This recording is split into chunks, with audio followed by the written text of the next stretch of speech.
இதோ இதான் பை ஒரு அரை கவர் கிட்டத்தட்ட வந்துருச்சு.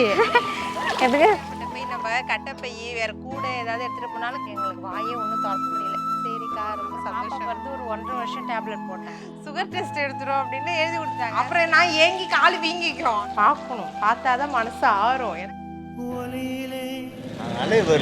ஹாய் ஃப்ரெண்ட்ஸ், அனைவருக்கும் இனிய காலை வணக்கம். இப்போ நம்ம எங்கே வந்திருக்கோம் அப்படின்னா பழையாறு வந்திருக்கோம். ஏற்கனவே ஒரு வருஷத்துக்கு முன்னாடி வந்திருக்கோம் இங்கே மீன் வாங்க. அதை நான் வீடியோ எடுத்து போட்டிருக்கேன். இப்போயும் மீன் வாங்க தான் வந்திருக்கோம். வீட்டிலே 4 மணி எழுந்தது, 5 மணி வீட்டை விட்டு கிளம்ப இங்கே வந்து கரெக்டாக 6:15 ஆகுது. போட்லாம் வந்துச்சா, அதை இறங்கி பேன்னு வாயை பார்த்துக்கிட்டு நின்றுட்டுருக்கோம். சரி வாங்க போகலாமா? நான் சின்ன மீன் வேணாம், பெருசாக போடுங்க. அது 2 இருக்குது பாருங்க, அது வேணாம், இது பெருசாக போடுங்க. இதான் பை சூப்பரான ஐஸ் போட்டாலும் ஒன்று பண்ணாலும் தண்ணி மேலே வாழை போட்டா இல்லை வேலை வேணாம். ஐயோ நனைஞ்சிட்டு தான் வீட்டுக்கு போகணும் போல இருக்குது. தோ இருக்கு, இங்கே அங்கே இருக்கா? அதாவது நம்ம அங்கே மீன் வாங்கினோமா, மீன் வந்து ஓரளவுக்கு வாங்கியிருக்கேன். அதெல்லாம் நான் வீட்டுக்கு போகணுன்னு காட்டுறேன். இப்போ வந்து மடவாய் மேடு வந்தோம். இங்கே வந்து ஏதாவது கரவலை இழுப்பாங்க அந்த சின்ன சின்ன படகுல. சரி அந்த மாதிரி இருக்கும், பார்த்து வாங்கிட்டு போகலான்னு பார்த்தா இங்கே ஒன்றுமே இல்லை. சரின்ட்டு இப்படி வந்தோம். காலங்காத்தால இந்த சிப்பி இருக்குது பாருங்க, மட்டி அப்படியே ஒரு இடத்துல இப்படி கையை விட்டா ஒரு 4-5 அப்படியே கொத்து கொத்தாக வருது. நான் எடுத்து காட்டுறேன் பாருங்களா. அங்கே ஒரு கவர் ஃபுல்லாக எடுத்து வச்சுருக்கோம். ஒரு அரை கவர் கிட்டத்தட்ட வந்துருச்சு. அதான் பொறுக்கிட்டு இருக்கோம். ஏன் இந்த டைம் வேஸ்ட் பண்ணுறோம் அப்படின்னா, ஒரு முக்கியமான இடம் இன்றைக்கி வேலை இருக்குது, எனக்கு முக்கியமான வேலை. அதை நான் போக போக சொல்கிறேன். அதனால தான் சீர்காழிக்குள்ளேயே தான் சுற்றிக்கிட்டு இருக்கோம். கரெக்டாக படி 9 ஆகணும். அது வரைக்கும் இங்கேயே தான் சுற்றிக்கிட்டு இருக்கணும். இங்கே வருங்க, இங்கே வருங்க, இங்கே வருங்க. ஒரு இடத்துலையே கேட்டுங்க எதுங்க இருங்க, ஷாலை விடுங்க. ஓ நிறையா இருக்கு, ஐயோ நிறையா இருக்குங்க. ஏங்க விட்டுட்டேன், 2-3 விட்டுட்டேன். இங்கே வருங்க.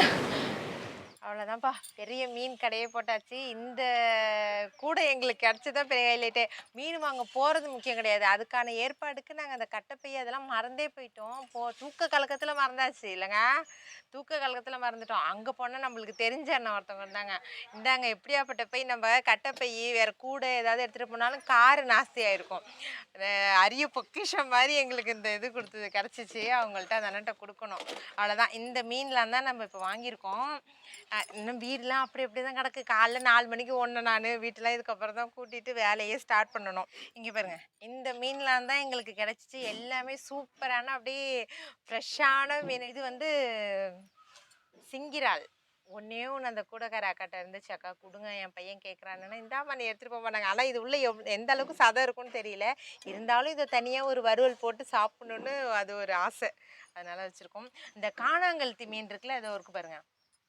இந்த மீன்லாம் தான் அங்கே அவ்வளோ ஒரு கூட ஃபுல்லாகவே இந்த காணாங்கழுத்தி தான். எல்லாமே ஓரளவு ஃப்ரெஷ்ஷாகவும் இருந்துச்சு, கொஞ்சம் இதாகவும் இருந்துச்சு. இந்த மாதிரி மீன் வந்து 130 ரூபான்னு நம்மள்ட்ட கொடுத்தாங்க. 1 கிலோ மீன் 130 ரூபா. நம்ம இங்கே மார்க்கெட்டில் வாங்கும் போது 5 மீன் 200 ரூபா அப்படின்னு சொல்லி வாங்குவோம். பாருங்கள் எந்த அளவுக்கு லாபகரமான செயல்னு. அதனால் எல்லாமே. அது மட்டும் இல்லாமல் எங்களுக்கு வந்து பாருங்க, இதெல்லாம் கரவலையில் வந்து மத்தி கிடச்சிச்சு. அங்கே மத்தி கிடைக்கல. நாங்கள் இந்தாண்ட வந்து கொஞ்சம் இந்த கடற்கரையில் விளாண்டோம்ல, அப்போ வந்து வலையிலேருந்து எடுத்தாங்க. இது வந்து கரவலை மீன், மத்தி எப்படியும் ஒரு 6 மீன் இருக்கும்னு நினைக்கிறேன். அது எல்லாத்தையும் இந்த காணாங்கழுத்தை அதெல்லாம் சேர்த்து இவ்வளோ மீன் இருக்கும், ஒரு 1.5 கிலோ இருக்கும். அந்த மீன் இந்த அக்கா வந்து எங்களுக்கு 100 ரூபாய்க்கு கொடுத்தாங்க. அவங்கள்ட்ட வாங்கின காணாங்கழுத்தை வந்து கொஞ்சம் சின்னதாக தான் இருந்துச்சு. இவ்வளோ மீன் இருக்கும், எப்படி 1.5 கிலோ இருக்கும்லங்க அந்த மீன். அது அப்படியே வந்து 100 ரூபாய்க்கு கொடுத்தாங்க. எங்களுக்கு வாயே ஒன்றும் திறக்க முடியல. சரிக்கா ரொம்ப சந்தோஷம் அப்படின்ட்டு வாங்கிட்டு வந்துட்டோம். அதுக்கப்புறம் இந்த பாருங்க, இது வந்து இறால் வந்து நம்மளுக்கு கிடைக்கல. அங்கே பெரிய பெரிய இறால்லாம் இருந்துச்சு, அது எங்களுக்கு கிடைக்கல. இது அப்படியே வந்து இந்த கூடை அப்படியே 200 ரூபாய்க்கு கொடுத்தாங்க எங்களுக்கு. இந்த இறால் கொஞ்சம் கலப்பு பொடியாக அப்படியே கூடையாக வச்சுருப்பாங்கள்ல, அந்த மாதிரி வச்சுருந்ததில் செங்கால மீன் அதெல்லாம், இந்த பொருவா அதெல்லாம் இது அப்படியே கலந்து 200 ரூபாய்க்கு கொடுத்தாங்க. மொத்தமாக நம்ம வாங்கினது வந்து இது அப்படியே மீன் அப்படியே 700 ரூபா. ரூ. 700 ஒர்த்தா என்னன்னு தெரியல. அது எப்படின்னு நீங்கள் சொல்லுங்கள். எங்களுக்கு ஆனால் ரூ. 700 ஒர்த்து. ஏன்னா நம்ம மார்க்கெட்டில் போய் வாங்குறதுக்கும் இதுக்கும் ஃப்ரெஷ்ஷான மீனுக்கும் அது ரேட்டு கொஞ்சம் தேவலாம். அதனால தான் நாங்கள் அங்கே போய் வாங்கினது. இப்போ இது அப்படியே வந்து நம்மளுக்காக எப்போதும் போல் நம்ம ஃபேமிலியில் உள்ளவங்க எல்லாருமே பிரித்து பிரித்து எடுத்துப்போம். 10:15 ஆகுதுன்னு டீ கூட குடிக்கல. நான் வந்து பிளட் டெஸ்ட் எடுக்க போயிட்டேன். அதெல்லாம் வீடியோவில் காட்டல. அது என்ன ஏதுன்னு அப்புறமா வர வர சொல்கிறேன். இப்போ இதெல்லாம் பகிர்ந்து கொடுத்துட்டு பார்க்குறேன் டீயை குடிச்சிட்டு. இதுலேயே 1/2 கிண்ணம் தான் வரும். இறால் வந்து இதோ பாருங்களேன், அப்படியே ரொம்ப குட்டி குட்டி இறால் தான். ஆனால் டேஸ்ட்டுமே இதுதான் சூப்பராக இருக்கும். நம்ம பெரிய இறால் நோகாமல் நோம்பு கும்பிட பார்ப்போம். ஆனால் ருசி வந்து இந்த சின்ன இறால் தான். அந்த ரூ. 200 இந்த மீனோட சேர்த்து பரவாயில்லைங்க. நியாயமாக கொடுத்தாங்க. நம்ம தனியாக வாங்கினா அந்த இறால் மட்டுமே 200 சொல்லுவாங்க. டெஸ்ட்டுக்கு கொடுத்துருக்கேன் அப்படின்னு சொன்னேன் இல்லையா, அது வந்து என்னன்னா, என் மேல் அக்கறை கொண்ட பல தோழிகள் சொன்னீங்க, இலக்கியா உங்கள் குரல் வலை வந்து பெருசாக இருக்குது, என்னென்னு போய் காமிங்க அப்படின்ட்டு. அதாவது நான் 10th படிக்கும் போதுலேருந்தே எனக்கு வந்து தைராய்டு ப்ராப்ளம் இருக்குது. அது அப்போ 10th படிக்கும் போதுலேருந்தே டேப்லெட்டும் போட்டுக்கிட்டே இருந்தேன். இப்போ வந்து சமீப காலமாக பாப்பா பிறந்து ஒரு 1.5 வருஷம் டேப்லெட் போட்டிருப்பேன். ஹை லெவல்லலாம் இருந்து அதுக்கப்புறம் படிப்படியாக குறைஞ்சி லோவுக்கு கொண்டு வந்துட்டேன். அப்புறம் பாப்பா பிறந்து ஒரு 1.5 வருஷம் டேப்லெட் போட்டேன். அப்புறம் என்ன சொல்லிட்டாங்கன்னா, நான் அதுக்கப்புறம் வெயிட் லாஸ் பண்ண ஆரம்பிச்சிட்டேன். ரொம்ப என்னோடய வெயிட் லாஸ் பண்ண வீடியோலாம் இருந்த ஃபோட்டோ இருந்தால் கண்டிப்பாக கீழே போடுறேன் பாருங்கள். ரொம்ப வெயிட் லாஸ் 55 கிட்ட வந்துட்டேன். எத்தனைலேருந்து 72லேருந்து 56 55 இதுக்குள்ளே வந்துட்டேன். நான் ரொம்ப பேனர் இருப்பேன் பார்க்குறதுக்கு. தைராய்டுன்னு வந்துட்டாலே சுத்தமாக கிளியர் ஆகணும்னு சொல்லவே முடியாது. அதோட செயல்பாடு அது செஞ்சுக்கிட்டே தான் இருக்கும். நம்ம வந்து இந்த மாதிரி டயட் ஃபுட்டு அந்த மாதிரிலாம் எடுத்துக்கிறதுனால அதோட வீரியம் குறைஞ்சி கொஞ்சம் கம்மியாக நம்மளுக்கு சுரக்கும். நேற்று என்ன பண்ணேன், டெஸ்ட்டு கொடுக்க போனேன். சரி சொல்கிறாங்களே எதுக்கும். எனக்கும் வந்து ஒரு மாதமாக உடம்பு வந்து சரியில்லை. அது என்னென்னா, பகல் நேரத்தில் வந்து தூக்கமாக வருது, ஒரு வேலையை வந்து சுறுசுறுப்பாக செய்ய முடியல, ஹேர் ஃபால் இங்கே பாருங்கள், அப்படியே முன்மண்டை வந்து சுத்தமாக என் கணவர் மாதிரி ஆகிடுவோம் போல இருக்குது, அந்தளவுக்கு ஹேர் ஃபால் ஆகுது. அப்புறம் வந்து சாப்பாடு வந்து ரொம்ப பசி எடுக்குது அதிகமாக. என்னால் ஒரு வேளை கூட கண்ட்ரோல் பண்ணிகிட்டு இருக்க முடியல. பசி எடுக்குது, தூக்கமாக வருது, நைட் நேரத்தில் தூக்கம் வர மாட்டேங்குது. இதெல்லாம் இருக்குது. டாக்டர்கிட்ட போய் இந்த மாதிரி சொன்னேன், டெஸ்ட்டு கொடுத்தா தான் சரி வரும் அப்படின்ட்டாங்க. அதோட நான் வாயை மூடிட்டு கம்முன்னு இருக்கக்கூடாது.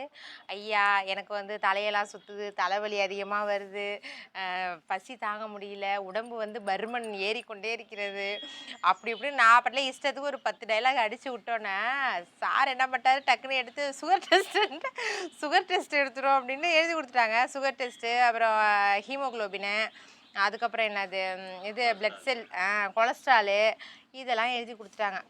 சரி கொலஸ்ட்ரால் எதுக்கும் இருக்குமான்னு பார்த்துக்கணும்னு சொல்லிட்டு நேற்று இங்கே கையை நீட்டின வச்சு ஒரு இவ்வளோ நீட்டு சிரஞ்சில் வந்து ஃபுல்லாக எடுத்துட்டாங்க 3 டெஸ்ட்டுக்கும் அப்படின்ட்டு. சரின்ட்டு அப்புறம் உட்காந்துருந்தேன். எதுக்கும் எனக்கு பயம் வந்துருச்சு. ஐயோ வயசு ஏற சுகர் வந்துருமோ அப்படின்னு என்னன்னு தெரில, படபடன்னு வந்துருச்சு.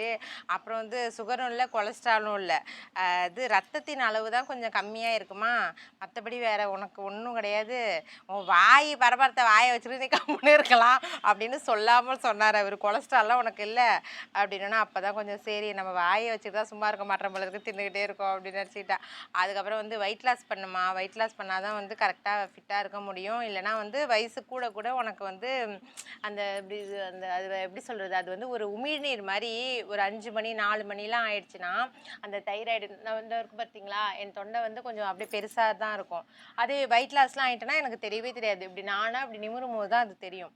அது சதை ஏற இங்கே வந்து அது ஸ்டோரேஜ் ஆன மாதிரி அப்படி ஆகி உள்ளே வந்து ஒரு விடிய காலெல்லாம் உமிழ்நீர் சுரக்கிற மாதிரி அப்படி அது சுரக்கும். அது சுரந்தாலே வந்து ஆஹா இலக்கிய ஆஸ்பத்திரி போக வேண்டியதான் அப்படின்னு எனக்கே ஒரு கணிப்பு வந்துடும். அந்த மாதிரி நீங்களும் நிறைய பேர் கமெண்ட்டில் சொன்னீங்களா, அக்கா போய் ஹாஸ்பிட்டலில் பாருங்கன்ட்டு, அதுவே எனக்கு பயம் வந்துட்டு ஐயோ அப்படின்ட்டு. அப்புறம் போய் நேற்று வந்து அந்த டெஸ்ட்லாம் எடுத்துகிட்டு வந்தோம். காலையில் வெறும் வயிற்றில் தான் தைராய்டுக்கு, எம்டி ஸ்டொமக்கில் தான் தைராய்டுக்கு இது டெஸ்ட்டு கொடுக்கணும். அப்புறம் இன்றைக்கி போய் அந்த டெஸ்ட்டை கொடுத்துட்டு இப்போ தான் அப்படி மீனை வாங்கிட்டு அப்படியே அந்த டெஸ்ட்டையும் கொடுத்துட்டு ஒடியாந்தோம். அது எப்படியும் ஒரு 3 நாள் ஆகும் அந்த டெஸ்ட்டு ரிப்போர்ட் வர்றதுக்கு. பார்ப்போம், இருக்குன்னு தான் வரும், அதுக்கு நம்ம என்ன பண்ண முடியும், அதெல்லாம் நினச்சி துவண்டு விடக்கூடாது. அது எல்லாம் ஒரு காலத்தில் அப்படியே இருக்கும் தான், நம்ம தான் அப்படியே மனசார அப்படியே ஏற்றுக்கிட்டு இதுதானே அது ஊசி போடுறதுக்கு. நான் வந்து மத்தபடி எந்த இது இருந்தாலும் நான் அத எதிர்த்து நின்னுடுவேன். இந்த ஊசி குத்துறது மட்டும் அது காலங்காலமா எனக்கு வந்து அவ்ளோ ஒரு பயம். அது அந்த அந்த கடுப்பு அந்த நேரத்துக்கு குத்துற அந்த நேரத்த எப்படி சொல்றது? அந்த கடுப்ப வந்து என்னால தாங்கிக்க முடியாது. கடுப்புனா கடுக்கும்ல. அத வந்து என்னால தாங்கிக்க முடியாது. பயப்படுவேன் நான் அந்த இதுக்கு மட்டும். அந்த பாப்பா, "அக்கா வீடியோலலாம் நல்லா தைரியமா பேசுறீங்கக்கா. என்னக்கா இதுக்கு போய் நீங்க கத்துறீங்கன்னா?" எல்லாரும் எல்லாத்துலயும் தைரியமா இருப்பாங்கன்னு சொல்ல முடியாது. எனக்கு ஒரு பயம். அதனால என்னடா இந்த தைராய்டு எல்லாம் இருக்கே பயப்படணுன்ட்டு இந்த இந்த காலகட்டத்தில் வந்து எல்லாருக்குமே நிறைய பேருக்கு வந்து இந்த பிரச்சனை பொம்பளைங்களுக்கு இருக்கு. அதை வந்து நம்ம தான் அதை இது பண்ணிக்கிட்டு டயட் ஃபுட்லாம் எடுத்துக்கிட்டு அதை குறைக்க பார்க்கணும். நான் 10th படிக்கும் போதுலேருந்து, அதாவது 14 15 வயசுலேருந்தே எனக்கு தைராய்டு இருக்கு. நானே தான் அதை கண்ட்ரோல் பண்ணி வச்சுக்கிட்டேன். அந்த முட்டைக்கோசு, அப்புறம் பூமிக்கு அடியில் விளையும் கிழங்கு வகைகள், நான் வந்து அதை தான் தேடி தேடி சாப்பிடுவேன். இந்த உருளைக்கிழங்கு, சக்கரவள்ளி கிழங்கு இதெல்லாம் பார்த்துட்டா வாய் நம்ம நமங்கும். சக்கரவள்ளி கிழங்குலாம் பார்த்துட்டா அது. அப்புறம் வந்து முட்டைக்கோசும் சாப்பிடக்கூடாது, அதை தான் சாப்பிடுவேன். அது என்ன பண்ணுறது, வாயும் கட்டுப்படுத்த முடியல, வயிற்றையும் கட்டுப்படுத்த முடியல. இப்படியே வாழ்க்கை போய்கிட்டு இருக்கு. அதனால் துவண்டு போய் விடாமல் நம்மளோட செயல்பாட்டை கொடுத்து வெயிட் லாஸ் ஆரம்பித்து வெற்றிகரமாக முடிக்கிறோம். இப்போ வந்து நான் கரெக்டாக இப்போ எத்தனை கிலோ இருக்கேன் அப்படின்னா 65.6 இருக்கேன். அதாவது 65.5 கிலோன்னு வச்சுக்கோங்களேன். 65.5 கிலோ இருக்கேன். இடையில கூட கேட்டிங்க, அக்கா நீங்கள் என்ன வெயிட் இருக்கீங்கன்னா 65.5 இருக்கேன். என்னோட ஹைட் வெயிட்டுக்கு வந்து நான் ஒரு 56 57 அதுக்கிட்ட வந்தால் நான் கரெக்டாக இருப்பேன். 60 வந்துட்டாலே நான் ஓன்னு ஆகிடுவேன். அது வேறு விஷயம். பார்ப்போம். இதுக்கப்புறம் வந்து வெயிட் லாஸ் தான். சோத்தெல்லாம் கம்மி பண்ணிவிட்டு காய்கறி பழங்கள் இப்படி இறங்கிட வேண்டியதான். ஆனால் இதுக்கு ரொம்ப நாள் ஆசைங்க. இது எப்படி இருக்குது இதோட டேஸ்ட்டு? இதோட டேஸ்ட் எப்படி? ஆனால் இது எப்படிங்க ஆய்வாங்க? ஆ ஆமாம், சிசர் வச்சு தானே கட் பண்ணுவாங்க இப்படி இப்படியே. சரி, இதை வந்து நம்ம லாஸ்ட்டாக பார்த்துப்போம். அப்படியே இருக்கட்டும். அதாவது பெருசு இருந்ததுன்னா அவ்வளோதான். எப்படி ஏன் தர மாட்டாங்க? ஏன் 1 கிலோவா? ஒரு ஆளா? இது உயிரோட இருந்தாச்சா 200 இது ஒண்ணா? உயிரோட இருந்தாக்கா இது ஒண்ணா? என்னங்க சொன்னீங்க? இப்ப 20 ரூபாய்க்கு விற்பாங்களா? இதை தனியா கொடுத்தாவா? இந்த இறால் 20 ரூபாய்க்கு கொடுப்பாங்களா? பரவாயில்ல, 20 ரூபாய்க்கு தம்பிக்காக இதை கொடுத்தது. அந்த மீன் கூடை, இந்த இறால் கூடையே தான் இது இருந்துச்சு. அவங்க எடுத்து அவங்க கூடையில் சமைக்கிறதுக்கு போட்டுக்கிட்டாங்க. அப்புறம் தம்பி, அம்மா அந்த இறால் வேணும் அப்படின்னா அவங்களே இந்தாப்பா பரவாயில்ல எடுத்துகிட்டு போப்பா அப்படின்னு கொடுத்துட்டாங்க. இது வந்து இதோட போட்டு வைக்கக்கூடாது. இதை மட்டும் தனியாக தோசைக்கல்லில் போட்டு வறுத்து நாங்கள் சாப்பிடுவோம். ஆளுக்கு துக்களி துக்களோடு கடிச்சிக்க வேண்டியதுதான். நல்லாயிருக்கு. சமையல் ரெடி ஆகிக்கிட்டே இருக்குது. அவசரத்தில் வந்து பசியின் கூறு வந்து எல்லாத்தையும் நம்மளால் காட்ட முடியல. மீன் குழம்பு வச்சுட்டேன். இங்கே பாருங்கள், நல்லா உரண்டா மீன் குழம்பு, மாங்காய்லாம் போட்டு அப்படியே எதுவும் கிண்டாமல் கிளறாமல் அப்படியே வச்சு மூடி வச்சுட்டேன். என்னது? இல்லை இல்லை, இது வந்து இதோ பாருங்க, இது வந்து நம்ம சிங்கிரால்னு ஒன்று இருந்தோம்ல, அதுதான். அதை வந்து நான் இது கத்திரிக்கோள் வச்சு தான் கட் பண்ணோம். அது என்னென்னா சதையும் அந்த அந்த ஓடு இருக்குல்ல அது மேலே அதோடய வருது. அதுக்கு எதுக்கு நம்ம சதையை எடுத்துக்கிட்டு இந்த ஓட்டை எடுத்துக்கிட்டு லைட்டாக முன்னாடி மட்டும் இங்கே கட் பண்ணிவிட்டு அப்படியே இதை அப்படியே போட்டுட்டோம். அது வந்து நம்ம வெந்ததுக்கப்புறம் அது கரெக்டாக வந்துடும், நோண்டி சாப்பிட்டுவோம் அப்படின்ட்டு இதோடய போட்டேன். அவ்வளோதான், இது ரெடி ஆயிடுச்சு. ஆஃப் பண்ண வேண்டியதான். அதுக்கப்புறம் இப்போ வந்து எண்ணெய் போட்டிருக்கேன். அடுத்தது என்ன செய்ய போகிறேன்னா, இதோ பாருங்கள், நம்மளோட மொத்த இந்த காணாங்கழுத்த மீனும் இதுதான். இதோ பாருங்கள், இது என்ன பண்ண போகிறோம், அப்படியே எண்ணெயில் போட்டு பொரிக்கலாம் அப்படின்னு என் குடும்பம் என்னை வற்புறுத்தினதுனால இப்போ நான் பொரிக்க போகிறேன். ஏன்னா பீச்சில் பிடிச்சதுனால பீச்சில் சாப்பிட்ற மாதிரி சமையல் வேணுமா. அது என்ன செய்ய போகிறாங்கன்னா எனக்கும் தெரில. இப்போ அந்த வறுவலுக்கான மசாலா என்னென்ன அப்படின்னா, ஒன்றும் பெரிய மசாலாலாம் இல்லை. நம்ம சின்ன வெங்காயம் இருக்குல்ல, அதை நான் குழம்புக்கு கட் பண்ணது போக பாக்கி இருந்துச்சா, அதை அப்படியே இதில் தள்ளிப்போம். அதுக்கப்புறமா பெருஞ்சீரகம் கொஞ்சம் கூடுதலாகவே போட்டுக்குவோம். அப்போ தான் வந்து ஸ்மெல் அப்படியே தூக்கும். இது கூடவே கொஞ்சமாக மஞ்சள் தூள். இப்போ இதில் வந்து ஒரு ஸ்பூன் அளவுக்கு போடும். 1 ஸ்பூனு, ஒரு 1.25 ஸ்பூன் அளவு. வந்து காஷ்மீர் தூள் கொஞ்சம் தான் இருக்குது, அதனால் இதை அப்படியே போட்டுப்போம். இது வந்து நம்ம வீட்டிலேயே அரைச்ச மிளகாய் தூள் தான். இதெல்லாம் ஒரு டப்பா அரைச்சா கிட்டத்தட்ட இவ்வளோ வந்துருச்சு. இவ்வளோ தான் போடுறேன், இதுக்கு மேலே போட வேணாம். வேணும்னா நம்ம டேஸ்ட்டு பார்த்துக்கிட்டு அதுக்கப்புறம் வேணால் போட்டுக்கலாம். சோளமாவையும் நம்ம இதோடய சேர்த்து அரைச்சிக்கிட்டா எல்லாமே சேர்ந்து பிளெண்ட் ஆகி பேஸ்ட் ஆகிடும். அதனால் இதிலே போட்டுக்கிறேன். அதை மறந்துட்டேன். இது பாருங்க, இதில் வந்து ஒரு 2 ஸ்பூன் அளவுக்கு கார்ன்ஃப்ளவர் போட்டுக்கிறேன். ஒரு 3 கொத்தளவு கருவேப்பிலை, தேவையான அளவு உப்பு போட்டுக்கிறேன். அப்புறமா வேணா நம்ம இல்லை அப்புறமா வேணா போட்டுப்போம் சால்ட்டு. அது வேற, உப்புக்கு எனக்கும் ஏக பொருத்தம். இப்போ நம்ம மீனெல்லாம் எடுத்து ஒன்று ஒன்றா இதில் போட்டுப்போம். சின்ன வெங்காயம் இந்த கருவேப்பிலெலாம் போட்டுருக்கோம்ல, அதனால் ஸ்மெல்லு வந்து அது வேறு மாதிரி இருக்கும். அந்த பீச்சு பக்கம்லாம் வறுக்கிறாங்க, கலர் மட்டும் அப்படியே அந்த கலரில் இருக்குது. அது எப்படி தான் அப்படியே ஃப்ரை ஆன மாதிரி வருதுன்னு தெரியல. நம்மள தான் பொத்தக்குன்னு தான் இருக்குது. ஒரு லெமனையும் சேர்த்துருவா. அது அது நான் பொறிக்க தானே போகிறீங்க, அது ஒன்றும் வராது. அவ்வளோதான். நம்ம மீன் வந்து கிட்டத்தட்ட நான் பிசையிலே அது ஊறி இருக்கும். ஏன்னா 1/4 மணி நேரமாக போட்டு பெரட்டி கட்டி பிசைஞ்சு இந்த அளவுக்கு வந்திருக்கு. நல்லாயிருக்கு. இதை அப்படியே தூக்கி போட்டு பொரிக்க வேண்டியதான். உப்பு வந்து இப்போ லைட்டாக நக்கி பார்த்தேன், உப்பு இருக்குது. இருந்தாலும் பொரிச்சோன்னே எப்படி இருக்குன்னு தெரில. இப்போ ஒன்று ஒன்றா போட்டு எடுப்போம். பீச் ஸ்டைலில் வரலின்னா எனக்கு தெரியாது சொல்லிட்டேன். ஆனால் டேஸ்ட்டு நல்லாயிருக்கு.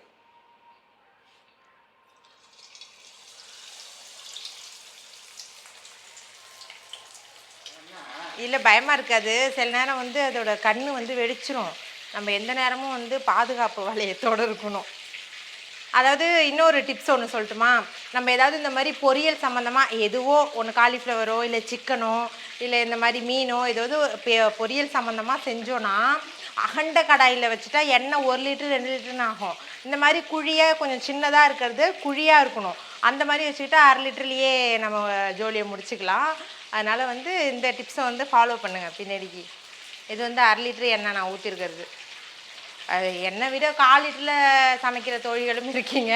நான் 1/2 லிட்டர் கொஞ்சம் மீன் அதிகமாக இருக்கிறதுனால 1/2 லிட்டர் போட்டிருக்கேன். இன்னொரு மெத்தட் என்ன செய்யணும்னா, பூண்டு இருக்குல்ல, அதை நல்லா அப்படியே நசுக்கி, தோல் உரிக்கக்கூடாது, அப்படியே நசுக்கி இதில் போட்டால் அந்த பூண்டோட எசன்ஸ்லாம் இந்த எண்ணெயில் பரவி மீனுக்குள்ளேயும் போகி அது ஒரு நறுமணமாக இருக்கும். எப்படியாப்பட்ட மீன் வெறியர் அப்படின்னு. நான் வந்து அதிகபட்சம் இந்த சிக்கன் மட்டன் அதெல்லாம் விட இந்த கடல் உணவுக்கு தான் நான் முக்கியத்துவம் கொடுப்பேன்.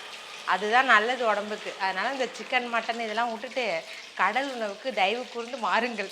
நான் சாப்பிடல, காலையில் வந்தோடனே ஒரு கப் காஃபி குடித்தேன்னா, அதுக்கப்புறம் வந்து இப்போ தான் இந்த மீன் குழம்பு ஊற்றி சாப்பிட போகிறேன். சாப்பாடு இத்தினோண்டு வச்சுக்கிட்டு மீன் நிறைய போட்டு இதில் ஒரு மீன் சாப்பிடுவேன்.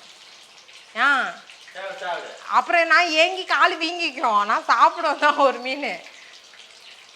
போதுங்க, கருப்பாயிடாது. இங்கே பாருங்க, உங்களுக்கு மட்டும் அந்த மாதிரி பொரிச்சு தரேன். எல்லாரும் உங்களை மாதிரி சாப்பிடுவாங்களா? பாருங்க, ஐ இங்கே பாருங்க. ஐயோ வாலி, நாங்கள் இப்படி வந்துட்டு அவ்வளோதான். சூப்பரான பீச் மீன் ரெடி. நான் சொன்ன மசாலாலாம் நீங்கள் போட்டு அதை போட்டு செஞ்சிங்கன்னா மீனில் மசாலா எண்ணெயில் படாமல் வந்துடும். இதோ பாருங்க, அவ்வளோதான். இதுதான் நம்ம பீச் மீன். அது ஓரளவுக்கு அந்த மாதிரி எல்லாமே வந்துருச்சு. ஆனால் டேஸ்ட்டு எப்படி இருக்குன்னு எங்களுக்கு தெரியல. அதில் வந்து நாங்கள் எக்ஸ்ட்ரா பிட்டிங்காக வந்து தக்காளி, வெங்காயம், கருவேப்பிலை இல்லை, மல்லித்தழை, புதினா இதெல்லாம் வச்சு அப்படியே டெக்கரேஷன் பண்ணி வச்சுருக்கோம். இது உள்ளே 2 மீன் குளிச்சுக்கிட்டு இருக்குது. இதுக்கு மேலே இதில் வைக்கிறதுக்கு இடம் இல்லாததால் இங்கே பாருங்க, இது ஒன்றுத்துக்கு மட்டும் வால் மிஸ் ஆனது வந்து எனக்கு ரொம்ப வருத்தமாக இருக்குது. நான் அறிஞ்சிட்டேன் ஃபஸ்ட்டு. இவங்க வாலோட போட சொல்லுவாங்கன்னு எனக்கு தெரியல, அதனால் அப்படியே போட்டுட்டேன்னா. இங்கே பாருங்கள், டேஸ்ட்டு எப்படி இருக்குன்னு பார்க்கணும். பார்த்தா தான் மனசு ஆறும். ஏன்னா கால் கடுக்க இன்னும் வறுக்கிறோம்ல, பொரிக்கிறோம்ல, அது எப்படி இருக்குன்னு நீங்களாம் சாப்பிட்றீங்க. இதில் கொத்தமல்லியெலாம் வச்சுப்போம். எடுத்து லெமன் புழிஞ்சுக்கும்ல, ஆனால் கொத்தமல்லி கூட வச்சு சாப்பிட்டா நல்லா இருக்குங்க டேஸ்ட்டு. ஃபஸ்ட்டு இப்படியே புழிஞ்சு விட்டு இப்படி வச்சு